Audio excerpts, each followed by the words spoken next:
First ever factory outlet Mukunda jewelleries KPHB Somajiguda Kothapet Khammam. నమస్తే రమగారు. నమస్తే జయ. రమగారు, మనము సాధారణంగా గుమ్మానికి పసుపు రాసుకోవాలనుకుంటాము. మ్మ్. కలర్లు వేయకుండా చక్కగా వారం వారం పసుపు రాసుకుంటే చాలా మంచిదని. అంతెందుకండి, మనం లాస్ట్ 2 years నుంచి ఎదుర్కొంటూ ఉన్నాము. ఒక మహమ్మారి మనల్ని పట్టి పీడిస్తూ ఉంది కదా. సో పసుపుని బాగా వాడాలి, వంటల్లో ఎక్కువగా ఉపయోగించాలి, ఆవిరి పట్టడానికి కూడా వాడుకోమని చెప్తూ ఉంటారు.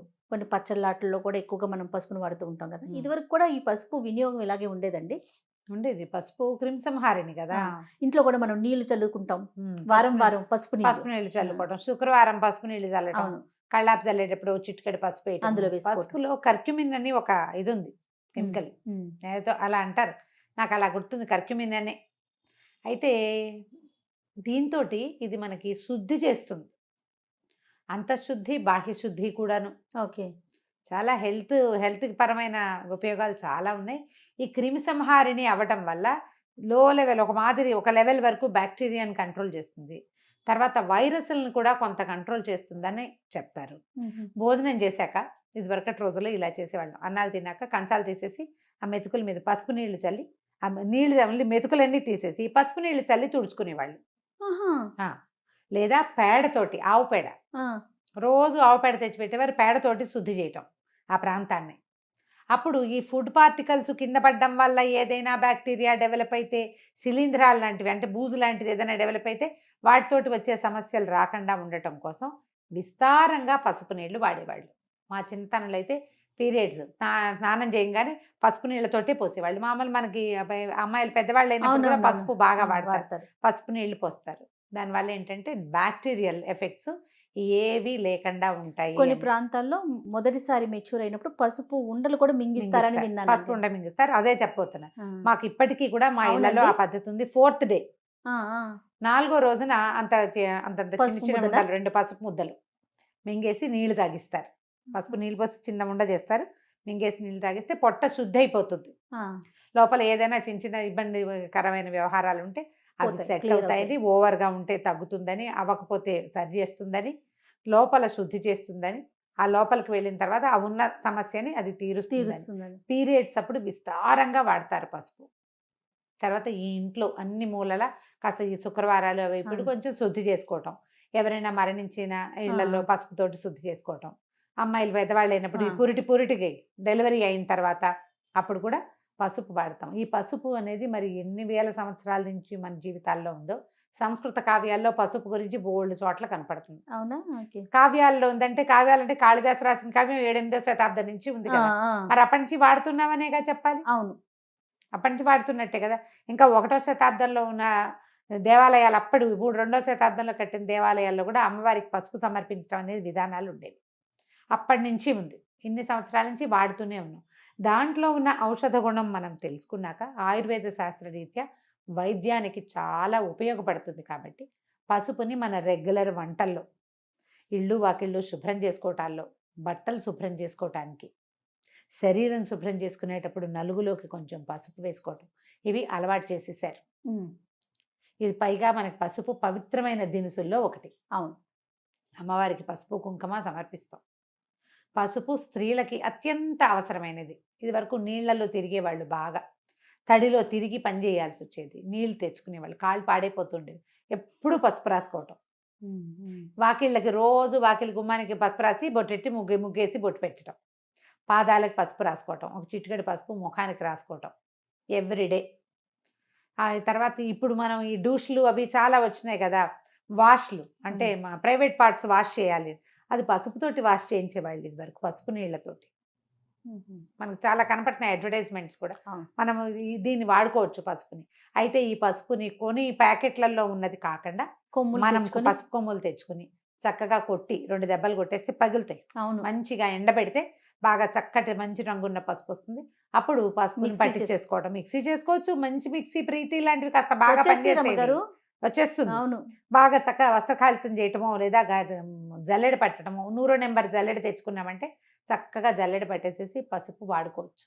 మనం సొంతంగా పట్టించుకున్నది పట్టినది అయితే హాయిగా లోపలికి తీసేసుకోవచ్చు ధైర్యంగా. అవును, ఆహారంలో వాడుకోవచ్చు, తిరగమాతల్లో తాలింపుల్లో వేస్తాం కదా, పసుపు ఎప్పుడు నూనెలో వేస్తే మంచిది అని చెప్తారు. కూరల్లో పైన చల్లుతాం కదా, కూరల్లో వేస్తాము, చారులో వేస్తాము, పులుసులు వేస్తాం, పులిహారల్లో వేసుకుంటాము.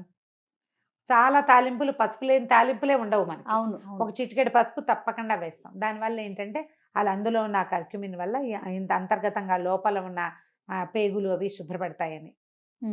ఆహారం శుద్ధి అవుతుందన్న పాయింట్ ఒకటైతే ఓకే. మనకి ఆరోగ్యానికి మంచిది కాబట్టి దీన్ని వాడుతూ ఉంటాం. ఒకవేళ మనకి గుమ్మానికి పసుపు రంగు ఉన్నప్పటికీ కనీసం శుక్రవారాలైనా వాకిలి గుమ్మాల దగ్గర శుభ్రంగా కాస్త పసుపు రాసి కనుక బొట్టు పెడితే బయట నుంచి చెప్పుల ద్వారా వచ్చేటువంటి బ్యాక్టీరియాని మనం కొంత నిరోధించగలుగుతాం. పసుపు కొమ్ములు వాడుకోవటం, పసుపు కొమ్మరది తమిళనాడు సాంప్రదాయం నీకు తెలిసిందేగా. పసుపు అరగదీసి పచ్చి అరగదీసి పూసుకుంటారు, విపరీతంగా పసుపు రాసుకుంటారు.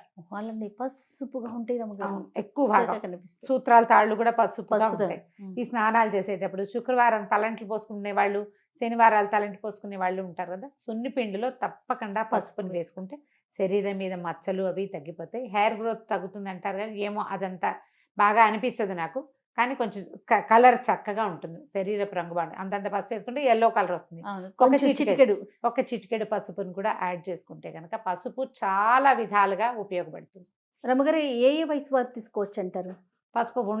ఉండలు ఈ పిల్లలు పెద్ద మనిషి అయిన వయసు అప్పటి నుంచి కూడా చూసుకోవాలి. మనకి అతివేడి చేస్తుంది కొంతమందికి, యూరిన్ బర్నింగ్ లాంటివి వస్తాయి.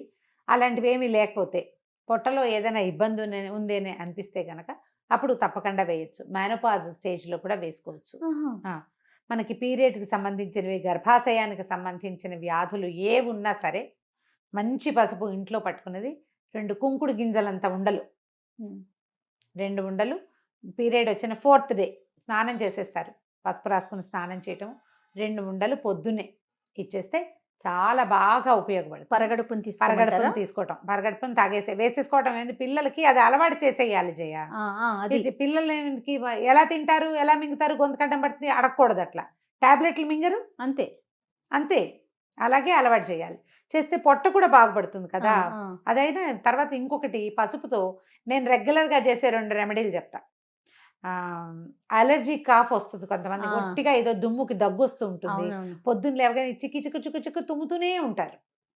దానికి భలే బాగా పనిచేస్తుంది పసుపు. పొద్దున్నే హాట్ వాటర్లో 1 చిటికెడు పసుపు, చిటికెడు ఉప్పు వేసుకొని తాగేయండి. ఓకే, చాలా బాగా తగ్గుతుంది. నిద్ర లేవగానే ఆయాసం వచ్చినట్టు ఉండేది నాకు,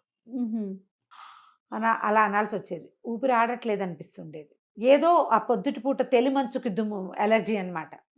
ఎంత బాగా పనిచేస్తుందంటే అది 3-4 రోజుల్లో సగం ఎలర్జీలు తగ్గిపోతాయి. ఈ చలి రోజుల్లో ఎక్కువ వచ్చేది. ఈ పసుపు ఉప్పు గనక రెగ్యులర్గా తీసుకుంటే చాలా బాగా. చిటికే నేను చెప్తున్నది, 1/2 స్పూను ఎంత అని అడగండి. 1 కప్పు నీళ్లు, కప్పు మామూలు టీ కప్పు ఉంటుందా, కప్పు వేడి నీళ్లు, దాంట్లో ఇంతే. ఇట్లా చిటికా అంటే ఎంత, ఇంతే కదా, ఇదే కదా చిటికా. ఇట్లా 2 వేలతో తీయండి, ఎంత వస్తుంది అది వేసేయండి, అంతే. ఉప్పు వేయండి. దాని రుచి కోసం వాటి కోసం ఆలోచించద్దు, కేవలం ఆరోగ్యాన్ని గురించి ఆలోచించండి. ఇందులో నిమ్మరసం వేసుకోవచ్చా, తేనె వేసుకోవచ్చా ప్రశ్న లేదు. దీని రెమెడీ ఇంతే. నిజంగా కాఫీ పొడితో చేతులతో ఇంకోండి అని చెప్తే టీ పొడి వాడచ్చా అని అడుగుతారు.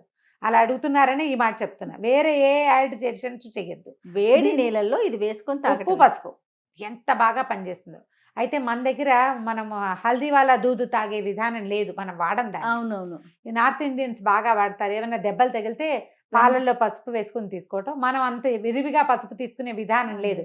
ఈ అలర్జీస్ కూడా మనకి అలర్జీ ఉన్న నాళ్ళు వేసుకోవటం, తగ్గిపోతే మానేయాలి. ఈ పీరియడ్ సమస్యలు కూడా సమస్య ఉన్న వాళ్ళే వేసుకోవాలి. ప్రతి నెల మనకు అవసరం ఉన్నా లేకపోయినా వేసుకోకూడదు. అవసరం ఉంటేనే. సమస్య బాగా ఇబ్బంది పడుతుంటే మనం సాధారణంగా ఒక 5 days డిశ్చార్జ్ నార్మలు, చిన్న పొన్న క్లాటింగ్ నార్మలు, ఓ పూట కొంచెం కడుపులో నొప్పి రావటం నార్మలే. ఇది కాకుండా ఎక్సెసివ్ బ్లీడింగ్ కానీ, లేకపోతే అస్సలు లేకపోవటం కానీ, విపరీతమైన క్లాటింగ్ కానీ, తల్లకిందులైపోవటం కానీ, ఇలా జరిగితే మనం పని చేయలేకపోవటం కానీ, అవి సమస్యలు. వాటికి ఎట్లాగో మనం డాక్టర్ని చూస్తాం, గైనకాలజిస్ట్కి వెళ్తారు. ఇవి ఎప్పుడు ఉండేవే ఎందుకు అనుకుంటే ఇది ట్రై చేసి చూడండి. రైట్, ఇలా కనుక చేస్తే సరిపోతుంది. పసుపుని ఇంకో రకంగా పుళ్ళు, దెబ్బలు తగిలితే చిన్న కట్స్, వూండ్స్, కత్తిగాట్లు, వాటన్నిటికి చాకులతోటి కోసుకుంటూ ఉంటాం. చక్కగా పసుపు పెట్టేసేయటం. ఈ వేళ్ల దగ్గర ఇక్కడంతా పాడైపోతుంది, కాళ్ళకి పసుపు రాసుకోవటం. అలాగే చేతి వేళ్ల దగ్గర ఈ పార్ట్లో అప్పుడప్పుడు మనకి వర్షాకాలం వస్తుంటాయి. అవును. ఇక్కడ కూడా కొంచెం పసుపు కొబ్బరి నూనె రంగరించి రాత్రిపూట కనుక గోళ్ళ చుట్టూతా ఇలా పెట్టేసుకుంటే దుప్పట్లు కొంచెం తెల్ల దుప్పట్లు కాకుండా చూసుకోండి. కాసేపటికి ఎండుతుంది, కొద్దిగా డ్రైగా అవుతుంది. అలా ఉంచుకోండి, తొందరగా మానుబెట్టిపోతాయి. పాదాలకి పసుపు రాసుకోవటం ఒకటి మంచి హ్యాబిట్. శుభ్రంగా ఉంటాయి, గోళ్ళు అవి పాడు కాకుండా ఉంటుంది. ఇక వెనకాలన్న ఫంగస్ అవి ఏమి చేరకుండా నానిపోవటం వల్ల వచ్చే సమస్య రాకుండా ఉంటుంది. పాతకాలం పద్ధతులన్నీ కూడా మన ఆరోగ్యానికి మేలు చేకూర్చేవి. అవును. అందులో పిచ్చితనము, తెలివి తక్కువతనము, వెనకబాటుతనము ఏం లేదు. ఉమ్. అన్నీ ముందుకి తీసుకెళ్లేవేమన్నీ. Yes. అవి సరిగ్గా అర్థం చేసుకుని ఆచరించాలంతే. తప్పకుండా అండి. నమస్తే. నమస్తే.